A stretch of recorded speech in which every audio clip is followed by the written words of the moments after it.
Hi Sharon. Hi Trypheyna. It's nice to have you back. Thank you. And having just gone through the 5-year anniversary of Hurricane Katrina, and you being one of the only Australian people intimately affected by that experience, is that correct? One of the only mothers maybe? Yeah, it's funny that you should put it that way, because it's actually surprised me how many people were affected by that, and it was so far away on the other side of the world, and yet it's something everybody remembers, isn't it?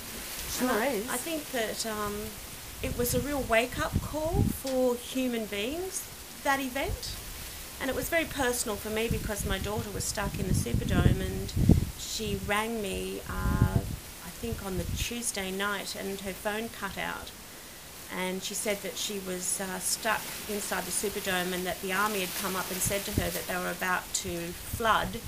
If the water hit the generator, then they would evacuate, and that there'd be chaos. So for her to get near an exit, and it was 5 a.m. in the morning there, she said to me that she tried to get to an exit and they wouldn't let them through to one. So I said to her, well, don't just sit there, just, get up and start, making some noise and finding out how you can get near an exit. So find the man that came and spoke to you if you can.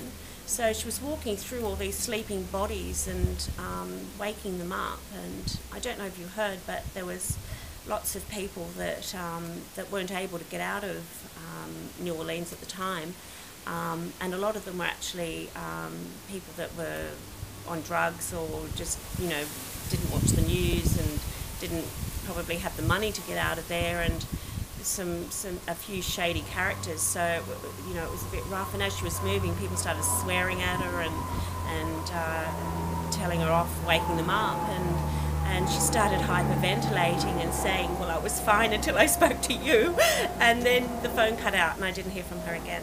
Oh, that must have been terrifying. It was unbelievable. So, I feel like crying now thinking about it. I was watching the TV and watching the water rise, and watching people that were looting, obviously trying to get some food for their families, being shot by the Americans. And as I was ringing the foreign affairs people, they were saying, oh, don't worry, America's handling it, it's okay, just relax and wait and see. And I'm saying to them, what would you do if your daughter was in there? Wouldn't you be going over it or trying to get her out? Oh, no, America's got it handled. But I'll never forget that night watching the telly all night and just crying and wondering what to do. So eventually I decided to contact the media and get them onto her case. I spoke to every department I could with our government. Nobody was interested in helping at all.